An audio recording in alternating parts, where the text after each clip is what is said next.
Et bah salut les amis, moi c'est Black Genius, mais Black pour les intimes. Comme vous pouvez le voir, je suis un peu nouveau ici, mais je sais déjà qu'on va s'amuser de ouf. Bref, aujourd'hui nous allons parler de ce livre mystérieux qui depuis des années et des années est toujours aussi célèbre. Je répète, je suis pas ici pour faire la promotion d'une quelconque religion, non, mais plutôt simplement parler de ce livre qui s'appelle la Bible.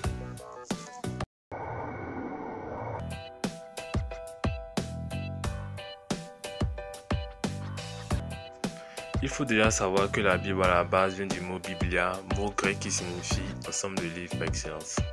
Donc selon les écrits, la première personne à l'avoir appelé ainsi fut Jean Chrysostome de l'époque du 5e siècle. Il fait partie des plus vieux écrits de l'humanité encore d'actualité. Bref, la Bible est composée de 67 livres. Non, pas ce genre de livres, Donc, en gros, la Bible se compose de deux parties. Nous avons l'Ancien Testament et le Nouveau. Dans l'Ancien Testament, il y a 39 livres dont Moïse, un gars que j'aime bien, sur la révélation de Dieu, monta au sommet du mont Sinaï et écrit les 5 premiers livres, sont Genèse, Exode, Lévitique, Nombre, Deutéronome, de l'Ancien Testament appelé la Pentateuque. Ensuite, après la Pentateuque, il y a les livres historiques, les livres poétiques, dont le livre de Proverbes que je conseille beaucoup parce que en fait le livre de Proverbes a été écrit par le roi Salomon, et le roi Salomon qui est selon la Bible l'homme le plus sage. Donc vous voyez un peu le rapport. Oui, c'est ça. Et pour finir, les prophètes. Par la suite, le Nouveau Testament composé de 27 livres dont les 4 premiers évangiles, Jean, Matthieu, Luc et Marc, des écrits qui racontent la vie de Jésus sur la terre. Ensuite, nous avons les Actes de l'Apôtre. Ce livre, lui, il parle plus de la vie des apôtres juste après le départ de Jésus. Le départ, bon, vous allez comprendre de quoi je parle quand vous allez lire. Bref.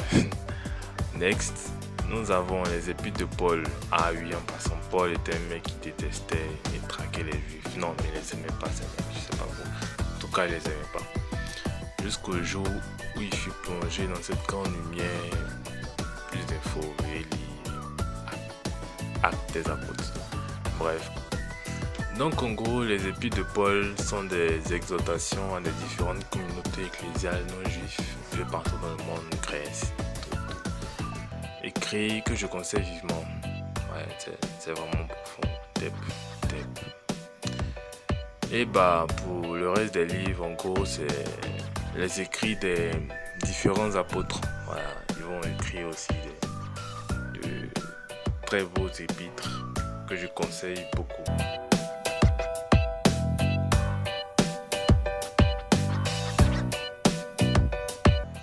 Avant d'être le petit livre que l'on connaît, l'on peut dire que la Bible a su traverser le temps. Non, pas de cette manière, mais plutôt à travers plusieurs supports, vu qu'elle a eu à se construire sur le temps. Le premier support des Écritures saintes a été des tablettes d'argile, plus précisément les tablettes de Moïse.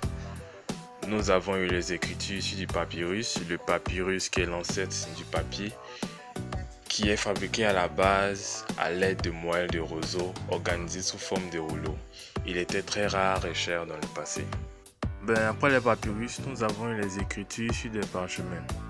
Le parchemin fabriqué à l'aide de peaux de veau ou de mouton, organisé sous forme de feuillets séparés. Sachant qu'avant il n'y avait pas de photocopieuse électronique, mais plutôt humaine appelée les scribes ou les massorettes, c'est eux qui s'étaient chargés de recopier fidèlement chacun des mots de la Bible.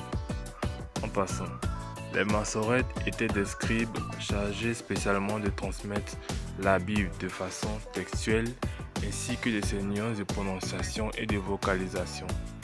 La rareté et la fragilité de ce support obligeaient ses détenteurs de bien conserver ce document. Et enfin, le papier numérique tel qu'on le connaît, celui-là.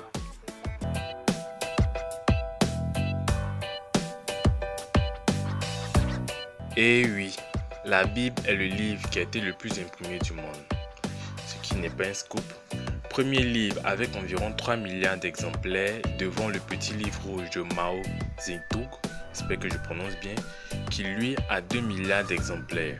En passant, le petit livre rouge est un recueil de citations extraites d'anciens discours et écrits de Mao Zedong.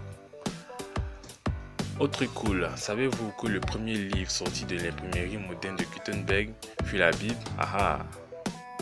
Il est aussi, en plus du livre le plus imprimé, le livre le plus traduit dans plus de 400 langues et selon des blogs, il paraît qu'il existe toujours des projets de traduction en d'autres langues, toujours en cours.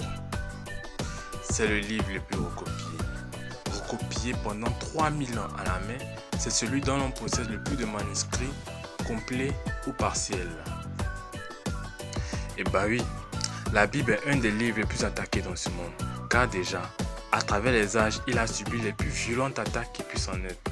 En 303, l'empereur Dioclétien ordonna l'ordre de faire disparaître tous les livres chrétiens. Ce fut une vraie chasse organisée. Au Moyen-Âge, par la volonté de l'Église, il fut interdit de traduire la Bible en langue vernaculaire. Ceux qui l'entreprirent le firent au péril de leur vie. La Bible demeura totalement inconnue du peuple. Luther dut attendre l'âge adulte pour en posséder. Elle fut paradoxalement bien gardée par quelques ecclésiastiques qui l'ont minutieusement recopiée. Au XVIIIe siècle, Voltaire, qui a tenté de désacraliser la Bible, pensait qu'un siècle après, la Bible serait devenue un livre de musée. Et bah vraiment.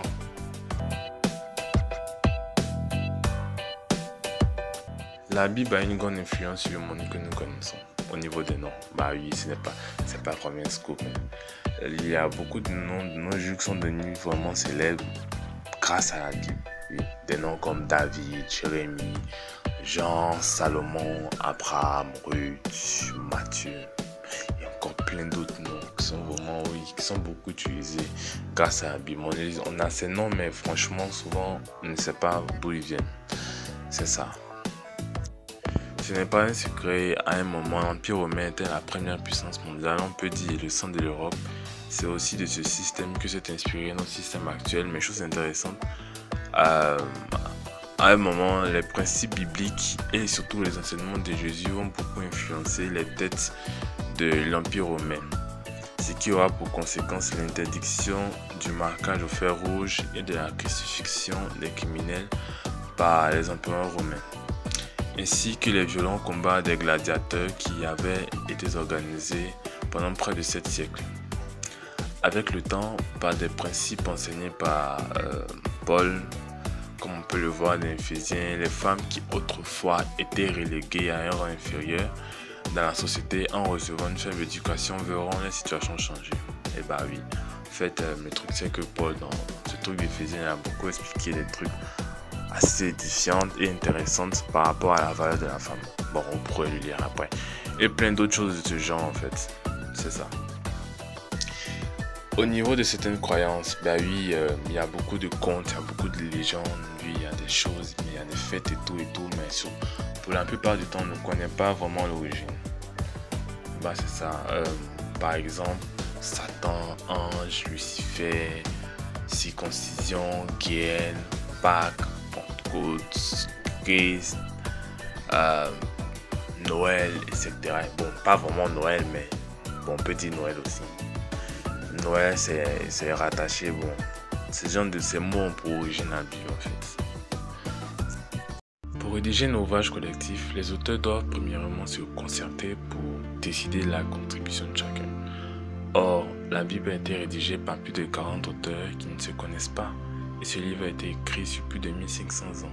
Ainsi, plus de 40 générations ont travaillé sur cet ouvrage, ce qui représente un miracle indéniable. En tout cas, perso, je pense que une telle œuvre mérite au moins d'être lue et connue par tous. Bon, bref. Pour mes prochaines vidéos, je compte aussi créer une petite série qui va s'appeler Selon la Bible. Bon, en fait, le concept, c'est quoi? C'est de pouvoir expliquer des petits thèmes enseignés par la Bible, comme l'amour, le pardon, la prière, plein de petits trucs vraiment ouf et intéressants. Je vous assure. Si cette vidéo t'a plu ou que tu as appris quelque chose que tu ne savais pas, n'oublie pas de t'abonner, abonne-toi et ne ce petit pouce bleu. Oui, celui-là, ce pouce bleu là. N'oublie pas de cliquer là-dessus. Pour ma prochaine vidéo, je parlerai du cerveau. Alors abonne-toi pour ne pas louper ma prochaine sortie.